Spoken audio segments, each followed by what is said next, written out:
We have a design role analysis of China's 6th-gen fighter jet. Let's check it out. I've been sent this. I've been told it's a very detailed analysis of this 6th-gen fighter. And after this video, I'm going to talk about how this potentially may have electromagnetic propulsion elements to it. On December 26th, China's aerospace sector flew a 6th-generation fighter design for the first time. This video will go over its most obvious design features and try to deduce their implications. It will also explore just where in the design process China is with its 6th-gen fighter, and we will explain just what are we actually looking at when we see this strange-looking flying diamond of a plane.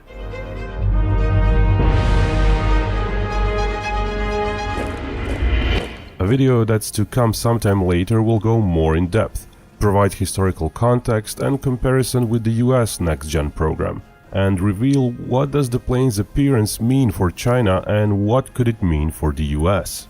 For some days now, the imminent flight of a Chinese 6th-gen airframe was rumored, and well, it actually seems to have happened. The plane seems to have flown over the city of Chengdu, after the aircraft took off from the factory complex of Chengdu Aircraft Corporation, that's the maker of China's J-20 5th-gen fighter, which was appropriately the chase plane for this occasion.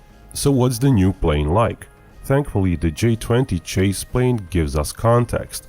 Due to telephoto lenses used over great distances, sizes of two planes can be confidently compared, and while J-20 has a wingspan of around 13 meters, this new plane is visibly bigger. In fact, its wingspan might reach 20 meters, which would basically be unheard of for a jet fighter. Even more so when we look at the plane's configuration. Those are highly swept back wings, basically as one would expect for a supersonic fighter jet. Length can be estimated from other images, suggesting 20 to 22 meters.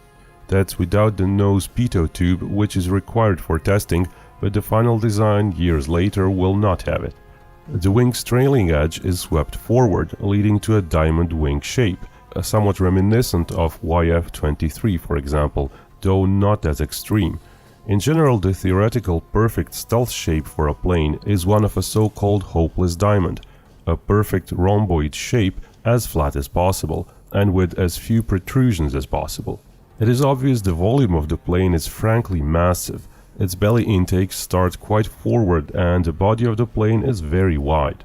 It's plausible China's Air Force requirement was range to threaten Guam. Such a requirement would have driven the design to grow so large. Coupled with a huge wing area, that plane is simply oversized. Not necessarily in a bad way, but it is sized to accept a huge amount of fuel, and a hint of the line where the weapons bay should be suggests its weapons bay might be almost 6 meters long, which is coincidentally the length of China's latest long-range PL-17 missile. Of course, with such a huge body, cruise missiles larger than the US JASSM might also easily fit. What also seems visible are sensor apertures around the nose, not just the nose radome, but also a few different cheek side arrays. The plane has a visible cockpit cover, so it's manned. So far, images aren't good enough to deduce if it's big enough to seat two people, though rumors before the flight did suggest the plane has side-by-side seating, meaning two pilots similar to F-111 or Su-34. That doesn't mean we are looking at a strike aircraft, as 6th-generation fighters are gonna wage air warfare in a different way.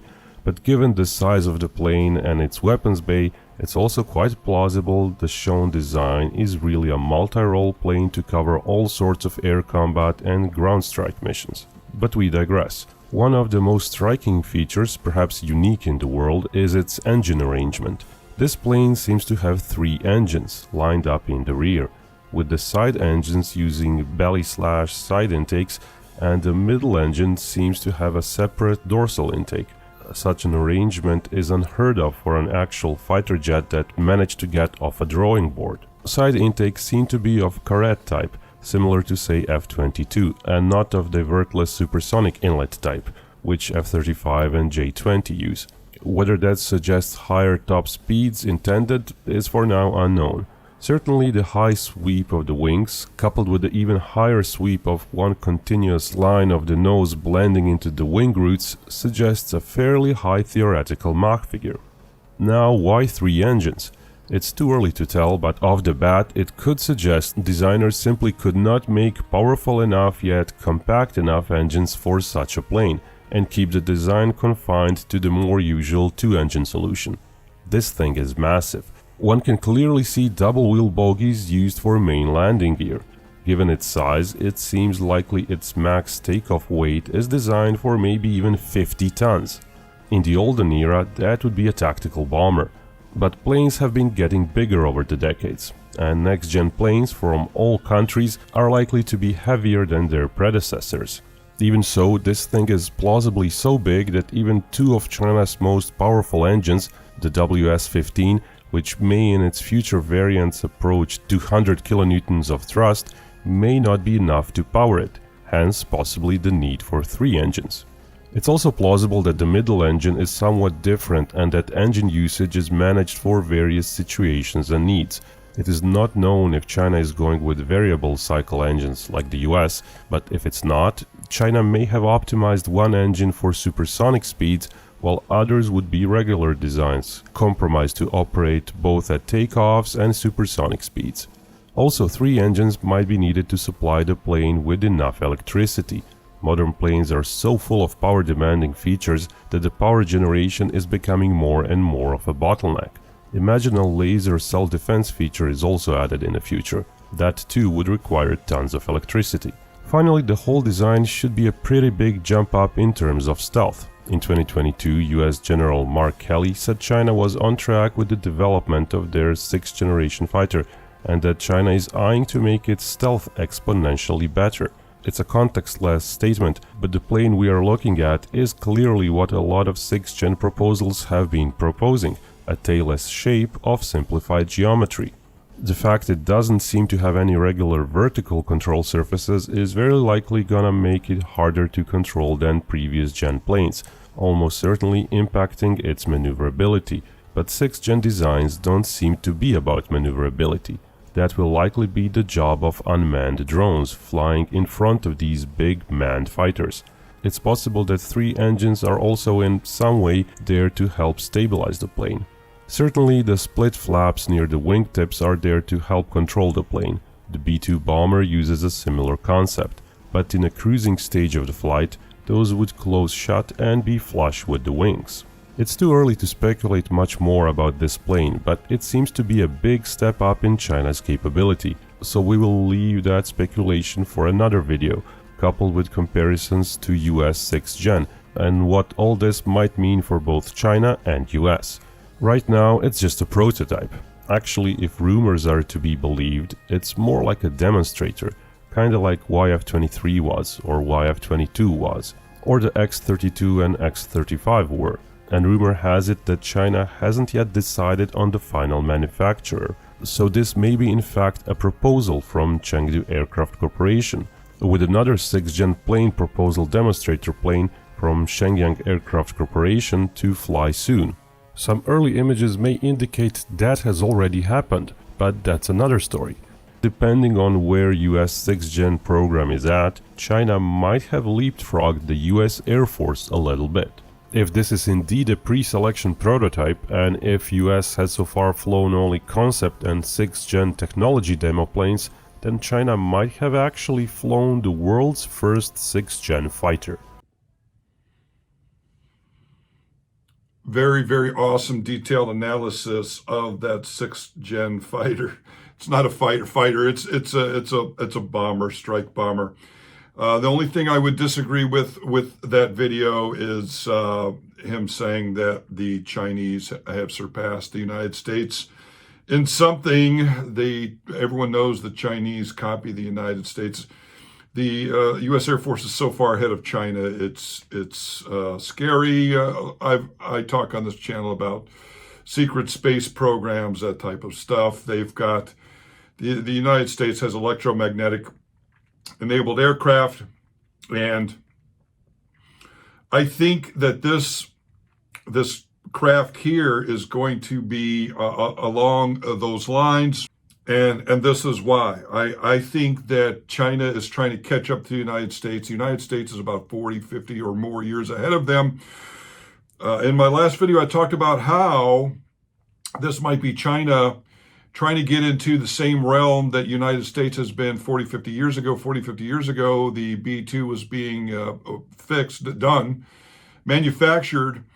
And we're finding out that the B-2 may have technologies that might be basically a electromagnetic propulsed aircraft that is hiding in plain sight. And this isn't crazy talk. So if the B-2 is an electromagnetic aircraft, and this thing looks like the B-2, and the thing that tips me off, the reason why I think that there might be more to this Chinese fighter, that they're trying to work on some electromagnetic propulsion themselves, is the B-2 bomber. It has been speculated by very high level aviation experts that have said that the B-2 bomber has electromagnetic rails in the leading edge, and what happens is it creates a negative or a positive charge on the front and negative on the back, and basically glides, is pulled through the air electromagnetically, just like some type of electromagnetic craft would. So whistleblowers came out and told Aviation Weekly, which is the prime U.S.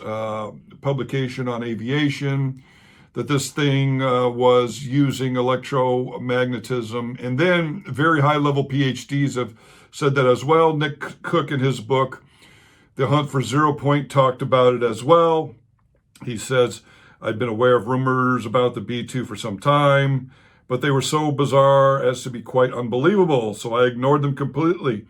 In the following thread that had been dropped by Marcus, a spy scientist that was helping him, I discovered that it led somewhere that was already familiar. The chief proponent of the idea of the B-2 utilizing an exotic propulsion source was his old friend Paul Lavalliette, the PhD who had tripped over the reference to anti-gravity in the Library of Congress.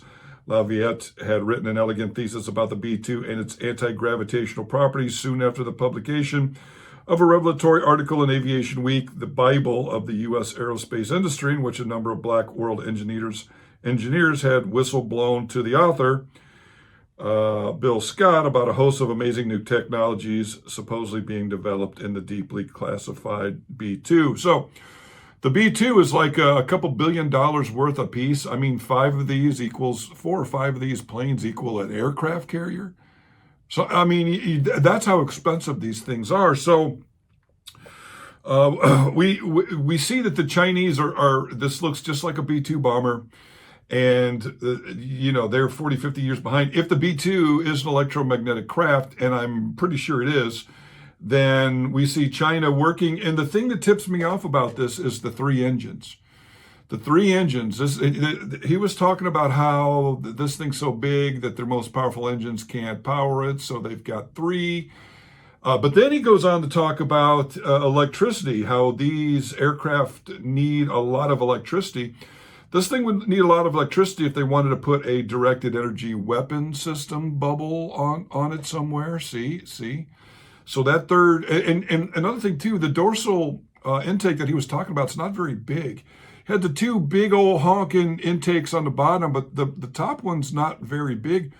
Almost like other aircraft like the 787, they have a door that opens for an APU, an auxiliary power unit, and that's used to help power the electrical system in case of emergency, stuff like that. So the 3 engines of this Chinese plane might be the tip-off that this thing, that they're copying the B-2 electromagnetic propulsion stuff that they got going on there. Think about it. This thing could take off, and then once it gets into cruise, they could dial the engines back and just use that middle, cheaper, smaller APU-like engine to create electricity for the electromagnetic propulsion. And then it gets to its target, opens its door, and does a stealth cruise missile or stealth missile or nuke. See, so that's what we're talking about here. The Hunt for Zero Point is one of my favorite books by Nick Cook. He is a Jane's Defense Weekly editor, and he talks about how the Nazis were working on electromagnetic craft in the 30s. And that would explain a lot of the sightings, the UFO flap of 1947, when all these UFOs started popping up. They would wobble, they would smoke. You know, it was as if, when you look at the saucer craft from 47 through the 50s, they look like they're just being developed, and then later they seem to increase in advancement. So there you go. Again, my favorite book, The Hunt for Zero Point. He talks about Lafayette again. The B-2 he held was simply a scaled-up version of the subscale discs, the little charged saucer-shaped condensers that had whizzed around Townsend Brown's laboratories in front of multiple witnesses from the U.S. Air Force and Navy in the late 40s and early 50s. If true, it explained why superficially the U.S. Air Force had shown such little interest in his work. But then he talks about, he remembers the recovered transcripts of conversations between Air Force generals Bertrandius and Craig following their visit to Brown's lab in 1952. Those that had seen the tests were absolutely over themselves with excitement. Lafayette plausibly argued that the RAM, the radar absorbent material, the B-2 has half blue radar absorbent material, but they're saying that this thing can store high amounts of electrical charge. The material is said to be made from powder depleted uranium, an incredibly hard substance commonly used to tip armor-piercing tank shells with 3 times the density of the high-K ceramics proposed by Brown in the 1950s for his capacitor. He had made some saucer-shaped capacitors that spun once they had electricity, and they were basically capacitors like he's talking about here. And he's talking about that everything about this ship, especially the outer shell of it, is an electromagnetic propulsion device, and that the electronics inside the B-2 are saved because of a Faraday cage type of situation. So, yeah.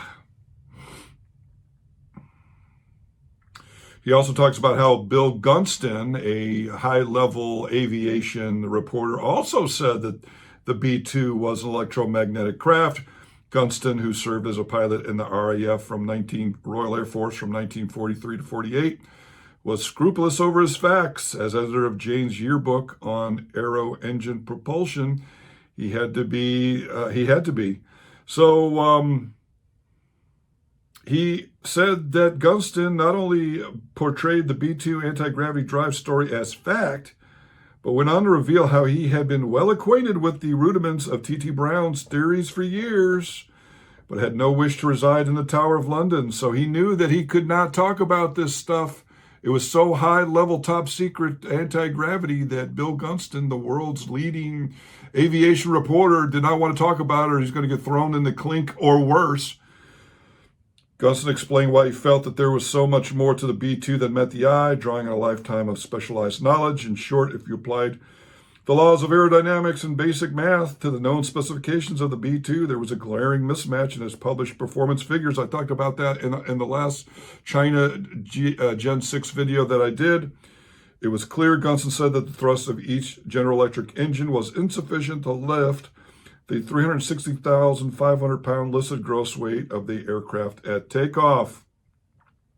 The only way the B-2 could get into the air, therefore, was for it to somewhere along the line shed some of its weight. And that, of course, was impossible unless you applied the heretical principles of T.T. Brown to the aircraft design spec. The B-2 wasn't a Black World aircraft program anymore. It used an anti-grav drive system. The proof of the phenomenon existed in plain sight. Yeah, so there you go.